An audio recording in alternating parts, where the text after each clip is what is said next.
हरियापुर गांव के एक कोने में रघुवीर लोहार का एक छोटा सा घर था। उस दिन सुबह सवेरे रघुवीर लोहार अपने औजार लेकर काम पर निकल रहा था। कब तक ऐसा चलेगा रघु?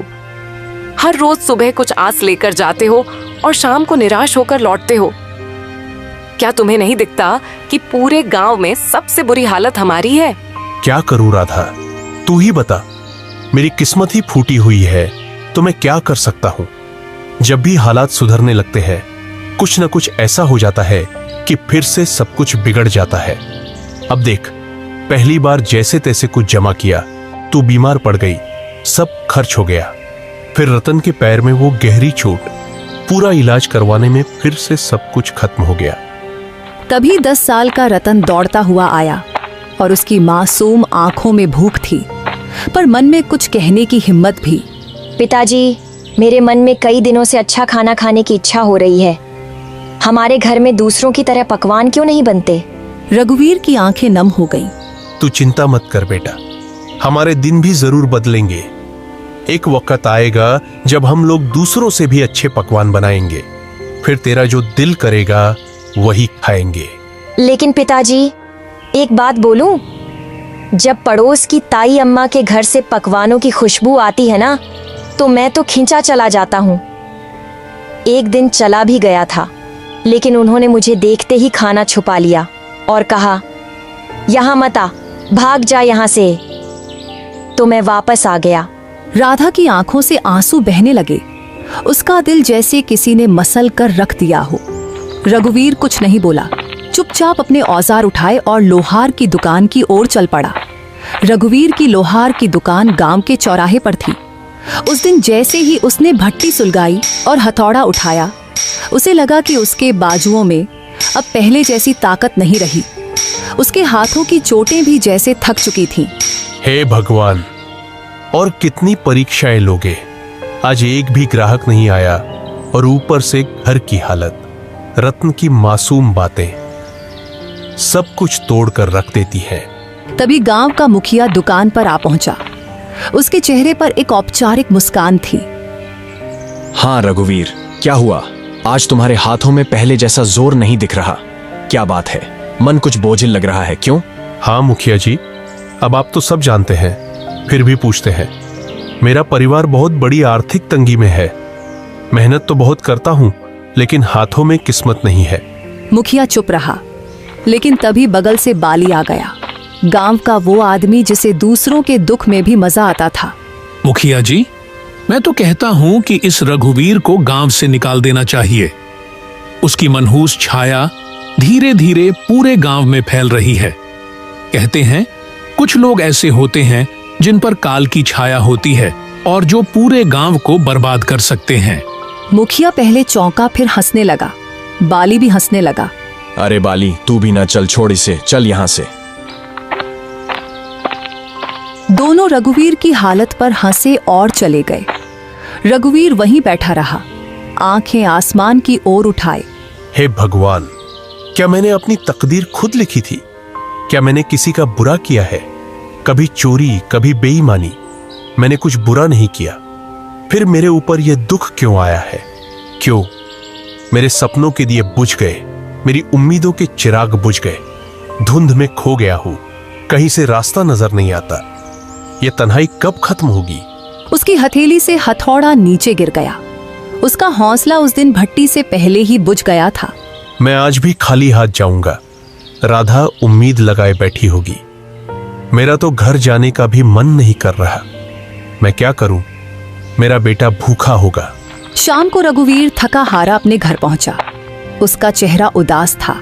जैसे ही उसने घर में कदम रखा, राधा ने उसे देख लिया। अरे क्या हुआ रघु? आज तुम्हारा चेहरा इतना उदास क्यों है? अरे कुछ तो कहो। रघुवीर की आंखें भर आईं। उसने धीरे से राधा की ओर देखा। अब तो सारे गांव वाले भी मेरी बुरी किस्मत का मजाक उड़ाने लगे हैं राधा। और क्या कहूं, आज तो दुकान पर एक भी ग्राहक नहीं आया। हाँ, और ऊपर से मुखिया और बाली, वो दोनों मेरी किस्मत पर हंसते हुए चले गए। मैं तुम्हारे लिए खाने के लिए भी कुछ नहीं ला सका। राधा चुप हो गई। उसकी आंखें भर आईं। सुबह जब तुम दुकान जा रहे थे तब मैं भी तुम्हें बोल रही थी, इसमें गलती मेरी भी है। मैं भी कभी तुम्हारे दुख को पूरी तरह समझ नहीं पाई। फिक्र मत करो, भगवान सब ठीक करेगा। रघुवीर कुछ नहीं बोला। वह चुपचाप चारपाई पर लेट गया। उसके हाथ कांप रहे थे, लेकिन आवाज नहीं निकली। अगले दिन सुबह होते ही राधा ने रघु से कहा, रघु, खाने के लिए कोई चीज उधार ही ले आओ।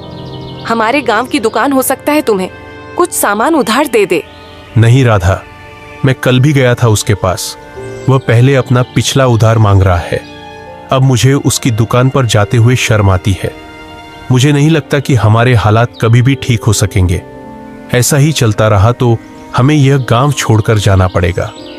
गांव में 2-3 लोगों से पहले ही मैं उधार ले चुका हूं। अब मेरे अंदर इतनी हिम्मत नहीं कि किसी और से उधार मांग लूं। सबको पता है कि मैं उधार लेकर वापस नहीं करता। वापस करूं भी तो कहां से? हमारे पास इतने पैसे होते ही नहीं, जो आते हैं वो लग जाते हैं। हाँ रघु, यह तो है। भगवान पता नहीं किस बात की सजा दे रहा है हमें, लेकिन हमें उम्मीद रखनी चाहिए। हमारे भी दिन एक दिन जरूर बदल जाएंगे। यह बात तो मुझे तुमसे सुनते 10 साल हो गए हैं। आज तक ऐसा दिन नहीं आया। वह चुपचाप घर से निकल पड़ा और सीधा जंगल की ओर चल दिया। उसका दिल बहुत भारी था, आंखों में उदासी थी और कदम जैसे बेजान थे।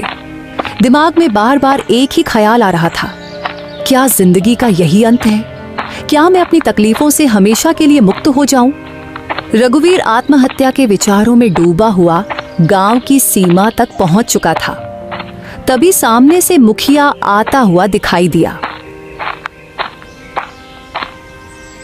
अरे रघुवीर, आज दुकान नहीं खोली क्या? तुम तो सीधे जंगल की ओर निकल पड़े हो। क्या बात है? अब लोहार से लकड़हारा बनने का इरादा है क्या? रघु चुप रहा। वह पहले से ही उदास था। उसके पास मुखिया को जवाब देने के लिए कोई भी शब्द नहीं थे। चलो अच्छा है, लकड़हारे भी बुरे नहीं होते। कम से कम जंगल में कोई तुम्हारी किस्मत का मजाक तो नहीं उड़ाएगा ना। मुखिया हंसता रहा और चला गया। रघुवीर बिना कुछ बोले जंगल की गहराई की ओर बढ़ गया। रघुवीर अब थक चुका था। उसके पैर जवाब दे चुके थे। वह एक घने वृक्ष की छाया में बैठ गया और आसमान की ओर देखने लगा। मैं मर्द हूं ना, इसीलिए किसी के सामने रो नहीं सकता। अगर राधा और रतन मुझे रोते हुए देख लेते तो उनका मनोबल टूट जाता। इसीलिए मुझे जंगल आना पड़ा। भगवान, तू मेरी कितनी परीक्षा लेगा? रघु उदास होकर आसमान की तरफ देखते हुए बातें कर रहा था कि अचानक उसके कानों में किसी के चीखने की आवाज आई। कोई है तो मेरी मदद करो। वह उठा और इधर उधर देखने लगा। अचानक उसकी नजर एक साधु पर पड़ी जो जमीन पर गिरे हुए थे। रघुवीर तुरंत उनके पास गया। साधु महाराज, आपको क्या हुआ? आप ऐसे क्यों पड़े हैं? बेटा, मैं राज की ओर जा रहा था कि रास्ते में मेरे पैर में जोर की मोच आ गई। मैं गिर पड़ा और तभी से इस सुनसान जंगल में पड़ा हूं। ये जंगल इतना वीरान है कि यहाँ कोई आता ही नहीं। कई दिन हो गए, कोई इंसान नहीं दिखा। मुझे बहुत प्यास लगी है। मेरा गला सूख रहा है। अगर जल्दी पानी नहीं मिला तो शायद मैं बच न सकूं। रघुवीर घबरा गया और तुरंत इधर उधर देखने लगा, शायद कहीं से पानी या कोई मदद मिल जाए। परंतु यहां तो दूर दूर तक कोई तालाब दिखाई नहीं दे रहा है महाराज। बताइए साधु महाराज, अगर आपको पता हो कि पानी कहाँ मिल सकता है तो मैं अभी ले आता हूँ। यहाँ से लगभग 2 मील दूर एक तालाब है। तुम मेरे लिए वहां से पानी ले आओ बेटा। इतना कहकर साधु ने अपना कमंडल रघुवीर के हवाले कर दिया। थका हुआ रघुवीर बिना देर किए उस दिशा में चल पड़ा जहां उसे अपनी आखिरी उम्मीद नजर आ रही थी। जंगल की खामोशी के बीच वह अपनी थकी हुई टांगों के बावजूद तालाब तक पहुंच गया। जब उसने कमंडल पानी में डाला, अचानक तालाब से धुआं उठने लगा। धुआं धीरे धीरे एक भयानक औरत की शक्ल लेने लगा।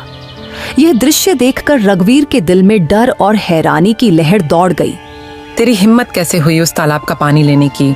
क्या तुझे नहीं पता कि उस तालाब से कोई जल नहीं ले सकता? देखो, मुझे सच में नहीं पता था कि ये तालाब तुम्हारा है। मुझे माफ करो, मैंने ऐसा कोई अपमान नहीं किया।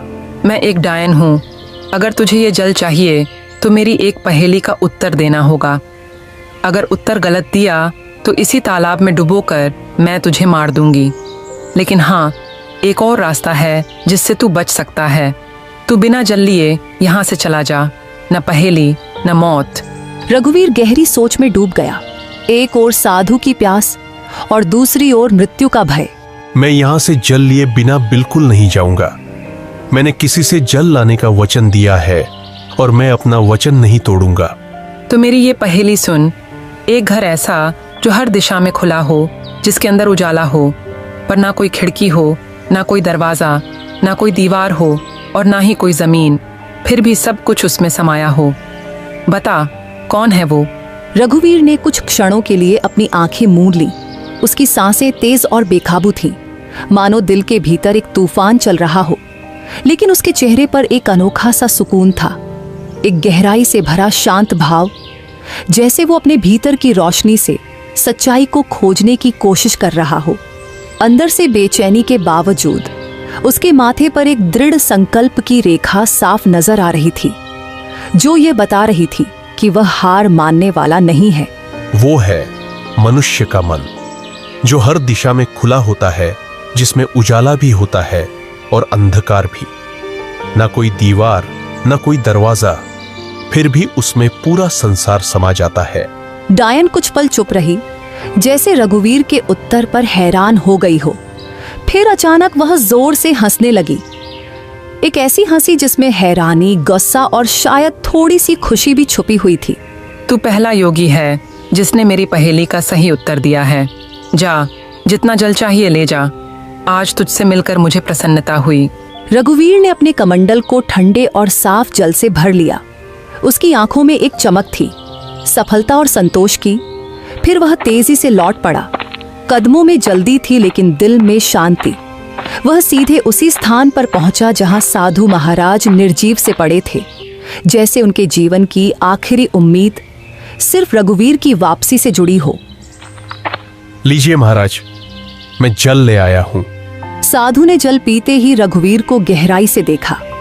उनकी आंखों में हैरानी और आश्चर्य साफ झलक रहा था। बेटा, क्या सच में तुमने इसी तालाब से जल लिया है? हाँ महाराज, आपने कहा था और मैंने निभाया। मुझे लगा था कि तुम जल नहीं ला पाओगे, क्योंकि मैं जानता था कि उस तालाब में एक डायन का वास है। जब भी कोई मनुष्य जंगल में आता है, मैं हमेशा उसकी ऐसी ही परीक्षा लेता हूँ। अक्सर मैंने देखा है कि वह मनुष्य डायन के डर से भाग जाता है, लेकिन तुम पहले मनुष्य हो जिसने उस डायन की पहेली को हल किया और मेरे लिए जल लेकर आए हो। इतना कहकर साधु ने अपनी आंखें बंद की और कुछ मंत्र पढ़ने लगे। तभी वहां रंग बिरंगी किरणों के साथ एक सुंदर हिरण प्रकट हो गया। तूने मेरी मदद की है, इसीलिए मैं तुझे यह भेंट देना चाहता हूँ। साधु महाराज, इतना तो मुझे पता चल गया है कि आप कोई चमत्कारी साधु हैं, परंतु मैं इस हिरण का क्या करूंगा महाराज? इसे अपने घर ले जा और अपनी बेटी की तरह पाल इसे। और याद रख, यह हिरण तेरी किस्मत बदल देगा। मैं जानता हूं कि तू सबसे ज्यादा अपनी किस्मत की वजह से परेशान है, वरना तेरे अंदर कोई बुराई नहीं है। तू मेहनती लोहार है, तेरे मन में कोई लालच नहीं है और तू दूसरों की मदद करने वाला भी है। इतना कहकर साधु वहां से चले गए। रघुवीर ने उस हिरण को सावधानी से उठाया और अपने घर ले आया।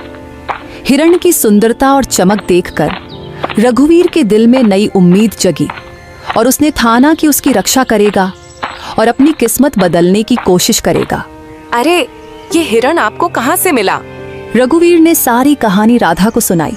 हमारे घर तो वैसे ही खाने के लाले पड़े हैं। साधु महाराज को अगर देना ही होता तो धन देते। इस हिरण को क्यों पकड़वाया? हाँ, अब साधु महाराज ने कुछ सोच समझकर ही दिया होगा। उन्हें भी तो हमारी इस हालत के बारे में अच्छी तरह पता था। तभी वहां रतन आ गया। पिताजी, यह हिरण वाकई बहुत अच्छा है। मेरे साथ तो अब गांव का कोई भी बच्चा नहीं खेलता, क्योंकि हम गरीब हैं ना। लेकिन अब मैं इस हिरण के साथ खेलूंगा। इतना कहकर रतन हिरण को लेकर घर से बाहर चला गया और खेलने लगा। हिरण इतना सुंदर था कि जिस किसी की भी नजर उस पर पड़ती उसका मन मोह जाता।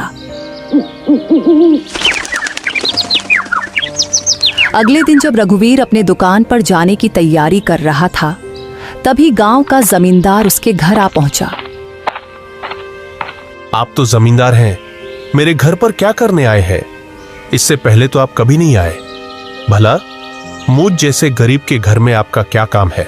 हाँ, बात तो तू सही कह रहा है रघुवीर, लेकिन बात यह है कि आज मैंने तेरे बेटे यानी रतन को एक हिरण के साथ खेलते देखा है। वह हिरण वाह वाह वाह बहुत ही सुंदर था, और तू जानता है कि मुझे जानवरों को पिंजरे में रखने का कितना शौक है, तो मैं वह हिरण खरीदना चाहता हूँ। राधा यहाँ सुनकर चौकस हो गई। वह कुछ कहने ही वाली थी कि माफ कीजिए, मैं वह हिरण आपको नहीं बेच सकता। अरे भाई, मैं तुम्हें इसकी अच्छी कीमत दूंगा। आप मुझे चाहे उसकी कितनी भी कीमत दे, माफ कीजिएगा, मैं उस हिरण को नहीं बेचूंगा। जमींदार क्रोधित होकर वहां से चला गया। आपने ये क्या किया? जमींदार हमें इसकी अच्छी कीमत दे सकता था, हमारी हालत कुछ बेहतर हो सकती थी। मैं यह हिरण नहीं बेचूंगा राधा, क्योंकि यह हिरण मुझे साधु महाराज ने भेंट किया है, और भेंट की हुई वस्तुओं को कभी बेचा नहीं जाता। कुछ दिन ऐसे ही बीत गए। रघुवीर और उसका परिवार हिरण से इतना जुड़ गया था कि उसे छोड़ने का ख्याल भी नहीं आता था। फिर कुछ दिनों बाद एक व्यापारी वहां आ पहुंचा। अरे भाई, मुझे तुम्हारा यह हिरण बहुत पसंद आया है, मैं तुम्हें इसकी मांगी हुई कीमत दूंगा। यह हिरण मुझे बेच दो। तुम चाहे मुझे कितना भी धन क्यों ना दो, मैं इसे नहीं बेचूंगा। अरे, तुम गरीब के गरीब ही रहोगे, तुम सामान्य लोहार हो, समझते ही नहीं कुछ। व्यापारी वहां से चला गया। राधा रघुवीर पर गुस्सा हो गई। जब से ये हिरण आया है, तब से हमारा खर्चा और बढ़ गया है। पहले जमींदार को लौटा दिया और अब व्यापारी को भी मना कर दिया। क्यों नहीं बेचा इसे? राधा, न जाने क्यों मुझे इस हिरण से अब एक खास लगाव हो गया है, और वैसे भी साधु महाराज ने कहा था कि इसे अपनी बेटी की तरह पालना। अब ये मेरी बेटी जैसा है, और भला कोई अपनी बेटी या को मांगी हुई कीमत पर बेचता है क्या? खुद सोचो ना। राधा यह सुनकर चुप हो गई और नम आंखों से मुस्कुराने लगी। धीरे धीरे वह हिरण उनके परिवार का हिस्सा बन गया। वहीं किशोनगर के राजमहल में उदासी छाई हुई थी। राजा विक्रम अपनी 20 वर्षीय पुत्री चंद्रलीका को देख रहे थे, जो बेहोशी की स्थिति में थी। उनके बगल में राजगुरु थे। राजगुरु, क्या मेरी पुत्री ठीक हो पाएगी? मैंने राज्य के बड़े बड़े वैद्यों को दिखाया, लेकिन कोई फायदा नहीं हुआ। महाराज, आपकी पुत्री को एक विचित्र बीमारी है। इसका इलाज शंभू है, लेकिन वह अत्यंत दुर्लभ है। तो फिर जल्दी से बताइए ना गुरुजी, इलाज क्या है? ध्यान से सुनिए। एक मायावी हिरण का आंसू और एक गरीब मनुष्य का आंसू, जब ये दोनों एक साथ मिलेंगे तो वे एक दिव्य पुष्प में बदल जाएंगे। उस पुष्प को राजकुमारी के शरीर पर स्पर्श कराना होगा, तभी वे स्वस्थ हो पाएंगी। तो फिर बताइए, वह मायावी हिरण कहाँ मिलेगा? मैं उसे किसी भी कीमत पर ढूंढ लाऊंगा। और गरीब की बात तो कीजिए ही मत, हमारे राज्य में गरीबों की कोई कमी नहीं है।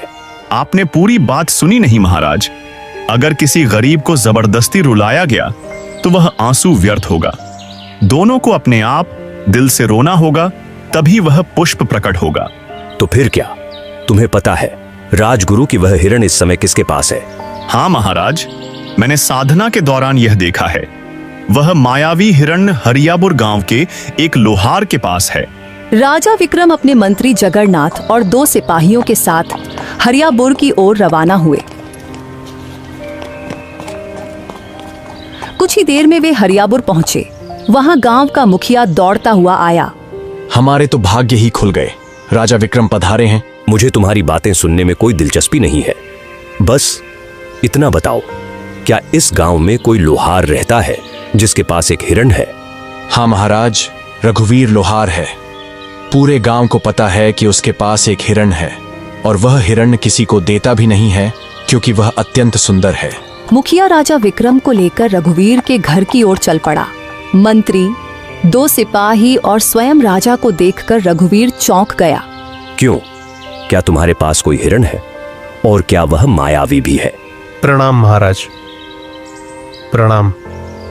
हाँ महाराज, मेरे पास एक हिरण्य है, लेकिन मुझे नहीं पता कि वह मायावी है या साधारण। मेरे लिए तो वह मेरे बेटे जैसा है। वह हिरण तुम्हें कहां से मिला? एक साधु महाराज ने मुझे यह हिरण भेंट किया था महाराज। समझ गया। उस साधु ने तुम्हें एक मायावी हिरण दिया है। चलो, मैं उसे खरीदना चाहता हूं। क्षमा कीजिए महाराज, मैं इसे बेचना नहीं चाहता और बेच भी नहीं सकता। महाराज, यह इतना ही मूर्ख है कि जमींदार ने भी इसे खरीदने की कोशिश की, मगर उसने नहीं बेचा। हमारे गांव का सबसे बड़ा व्यापारी महंगी कीमत देने आया, लेकिन फिर भी वह नहीं बिका, और अब उसने आपको भी मना कर दिया है। उसकी हिम्मत तो देखिए।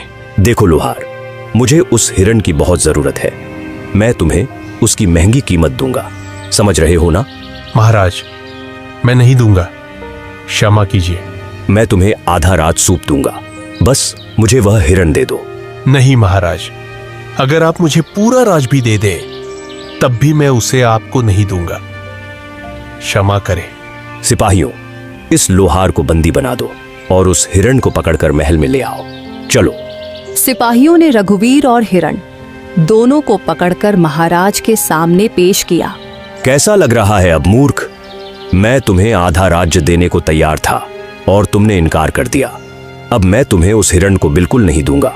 आखिरी बार देख ले इसे, मूर्ख कहीं के। महाराज, मैं जानता हूं कि आप जो निर्णय लेते हैं उस पर अडिग रहते हैं। बस आपसे मेरी एक विनती है, मैं अपने इस हिरण को एक बार गले लगाना चाहता हूं। मैंने इसे अपने बेटे जैसा चाहा है। जा, तुम्हें इतनी मोहब्बत है तो जा गले लगा ले इसे। रघुवीर ने दौड़कर उस हिरण को गले लगा लिया। दोनों की आंखों से आंसू बहने लगे और जैसे ही वे आंसू धरती पर गिरे, वहां एक नीला फूल खिल गया। महाराज, यही वह फूल है जो आपकी पुत्री को ठीक कर सकता है। राजा विक्रम दौड़कर फूल लेकर अपनी पुत्री के कमरे में गए। फूल जैसे ही पुत्री के शरीर को छुआ, वह होश में आ गई। राजा विक्रम खुशी से राज दरबार वापस आ गए। मुझे माफ कर दो रघुवीर, मैंने अपनी पुत्री के प्यार में अंधा होकर तुम्हारे साथ अन्याय किया।